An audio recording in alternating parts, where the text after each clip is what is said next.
Have you ever sat in a room full of people, your family, your children, even your friends, and still felt completely alone?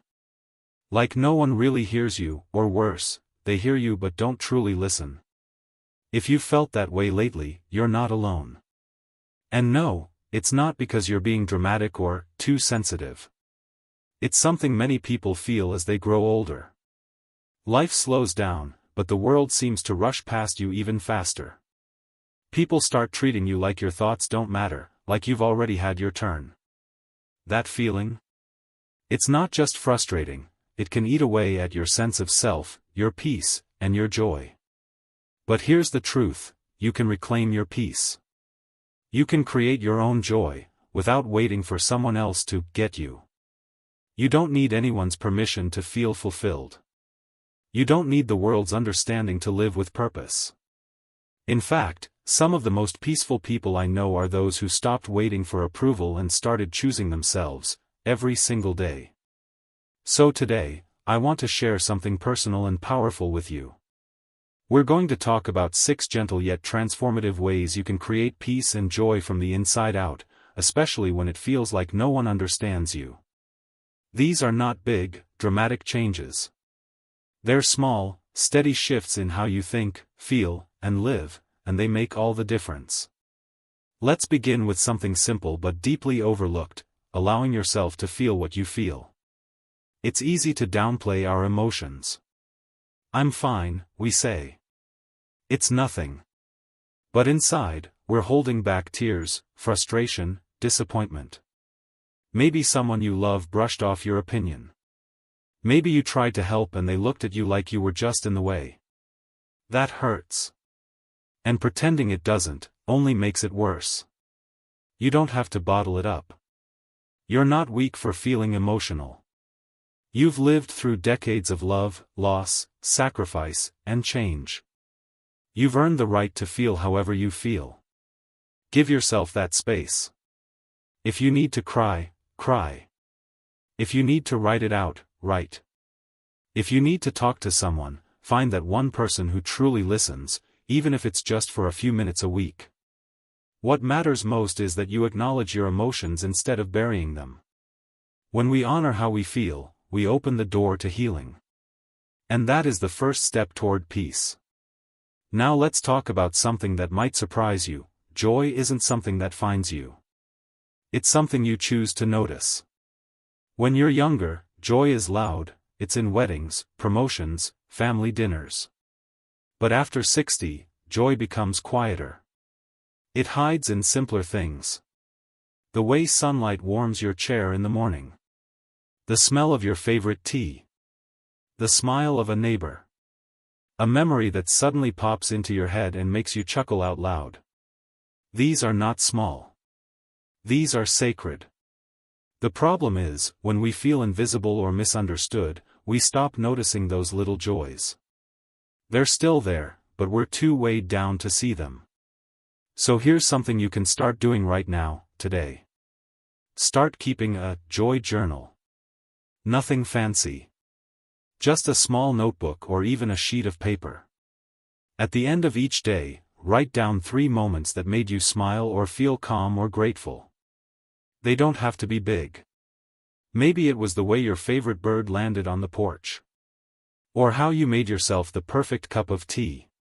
Or that one phone call that brightened your mood. When you start collecting these moments, something magical happens. You train your brain to look for joy again. And suddenly, you start finding it everywhere. This is not about pretending everything is fine. It's about reminding yourself that even when things feel heavy, there is still light. Even when people don't understand you, you can understand yourself. You can be your own source of peace. But here's something else that's just as important, you have to stop measuring your value by how much others appreciate you. That's a tough one, I know. Because for so long, your role was to serve, to give, to care, for your spouse, your kids, your job, your family. And now, if no one is calling for your help, it can feel like your usefulness is fading.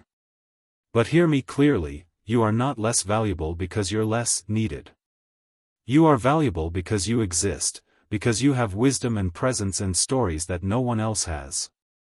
You are valuable because you are. So instead of waiting to feel needed, start exploring what you need. What makes you come alive? Maybe it's painting. Maybe it's walking in nature. Maybe it's volunteering once a week, or writing letters to friends, or starting a garden. When you start doing things that nourish you, you stop depending on external validation. And the beautiful thing is, when you feel fulfilled, people do notice. But by then, it doesn't matter as much, because you've already filled your own cup. Now that we've opened up the space to feel, to notice joy, and to value ourselves differently, let's keep building. Because peace isn't a one-time event, it's something you create and recreate, day after day. And joy? It's a quiet companion that walks beside you, not something that knocks on the door shouting. When you learn to walk gently with your own soul, the world around you starts to change, whether or not anyone else ever fully understands you. There's something beautifully powerful about learning to protect your peace, especially after years, decades, of putting everyone else first. That kind of giving heart is something to be proud of, but it can also leave you feeling drained and even invisible when your role changes.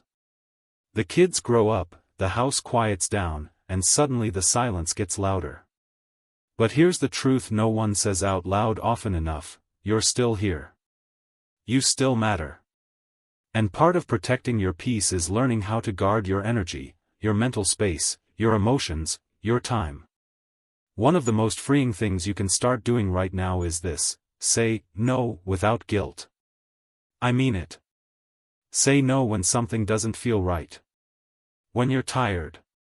When you simply don't want to. And it's okay. You don't have to explain yourself. You've earned the right to set boundaries. You see, boundaries aren't about pushing people away. They're about creating the space where you can breathe, where you can hear your own thoughts, where you can live on your terms. Maybe someone in your family always calls just to complain and leaves you feeling heavy afterward. Maybe a friend only shows up when they need something. You can still care about them, but you don't have to carry their weight on your shoulders. Protecting your peace means choosing what energy you allow into your life. It's not selfish. It's wise. And it's one of the kindest things you can do for yourself. Now, let's talk about something that's easy to forget when the days feel repetitive: having something to look forward to. I'm not talking about grand vacations or big events, although those are wonderful too. I'm talking about the small, everyday things that give you a sense of anticipation. A book you can't wait to read more of. A morning walk you take just as the world is waking up. A favorite recipe you plan to cook this weekend. A chat with an old friend on Sunday afternoons. Having something to look forward to gives your days a rhythm again. It brings meaning to the moments in between. And when you fill your time with things that delight you, even in little ways, that's when peace settles in. Not because life is perfect, but because you're choosing what you give your attention to. If you're not sure where to start, think back to something that used to bring you joy, something you may have set aside when life got too busy. Did you used to paint? Garden? Write poems or keep a journal? Did you love puzzles, music, knitting, birdwatching? Don't tell yourself it's too late. It's never too late to return to something you love, or to discover something brand new. Try something just for the fun of it, without needing to be great at it. Let yourself play again. You don't need permission. Another simple shift that changes everything is how we talk to ourselves. Let me ask you, if someone spoke to you the way you sometimes speak to yourself, would you call that person a friend?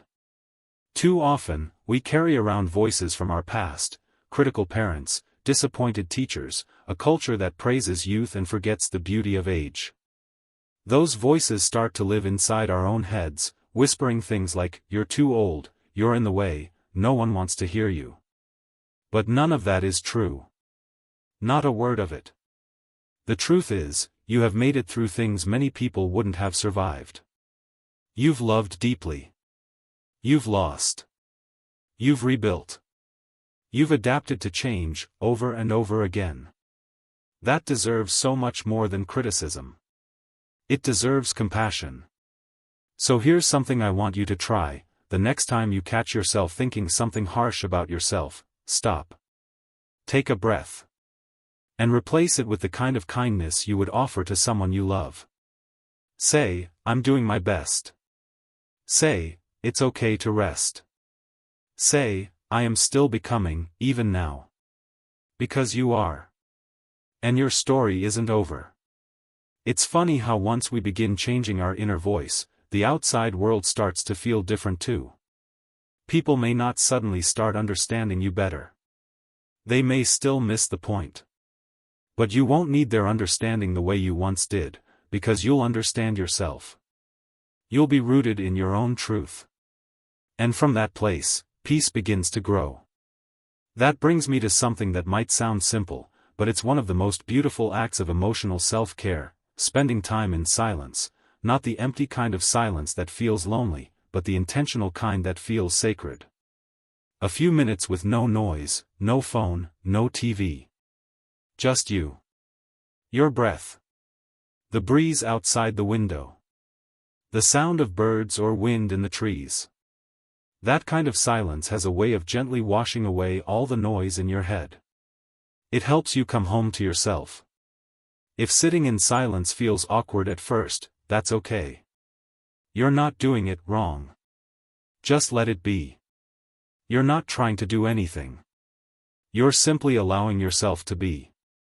And that stillness? That's where the peace lives.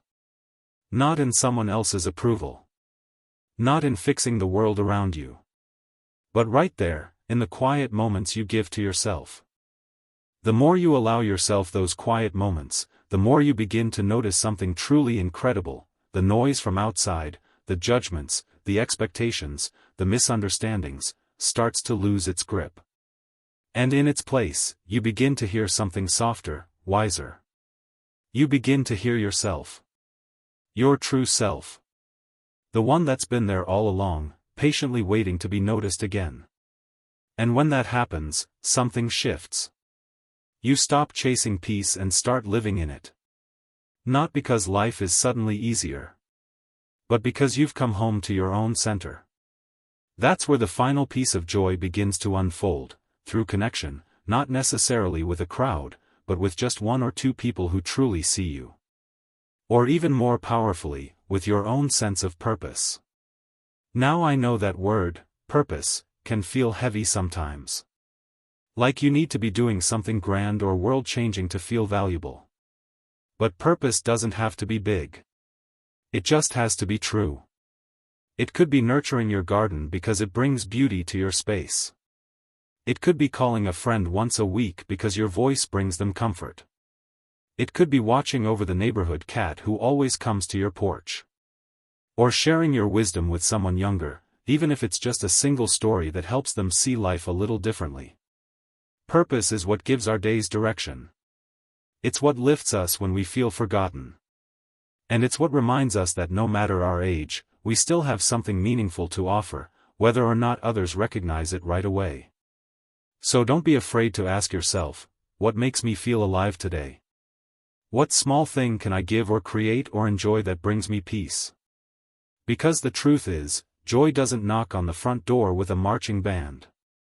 It comes in softly, like sunlight through a window you didn't realize was open.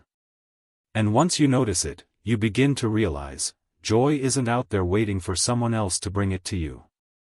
It's been inside you this whole time. I want you to imagine something for a moment.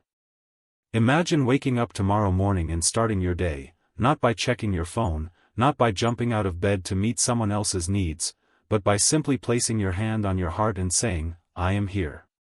And I matter. Let those words settle. Let them become a habit. Because they are the truth. No matter how much or how little people around you understand, you understand. You know your journey. You know your strength. You know what it took to get to this very moment. And that knowing? That's everything. From that place of self-respect and quiet confidence, your world begins to feel different. People may not change. Circumstances may still be imperfect. But you will walk through it all with a steadier heart, because you've chosen peace, again and again. Not because everything is right, but because you've made a home within yourself. And when you feel that peace, others will feel it too, even if they don't understand it. Your calm becomes a quiet beacon. Your joy becomes a quiet rebellion. In a world that often overlooks the wisdom of age, you become a living reminder that joy, strength, and meaning are not reserved for the young. They belong to anyone brave enough to seek them out, and gentle enough to receive them. So if you've ever felt like no one sees you, no one hears you, no one understands, know this: you are not invisible. You are not forgotten. You are not alone. There are thousands, maybe millions, of people just like you who are rediscovering their power, not by being louder, but by being truer. And if this message finds you today, maybe it's the reminder you've needed. Maybe it's the spark. Or maybe it's just a quiet voice saying, "You're doing just fine." Because you are. If any part of this resonated with you, I'd love to hear your thoughts in the comments. Share what brings you peace. Tell us how you find joy in the quiet moments. And if you think someone else might need to hear this today, go ahead and share it with them. Don't forget to like this video if it spoke to your heart, and subscribe if you'd like more gentle reminders like this. We're building a community here, one where every voice matters, and every heart is welcome. Here's to peace. To joy. To the quiet strength inside you. Here's to living your best life, at any age.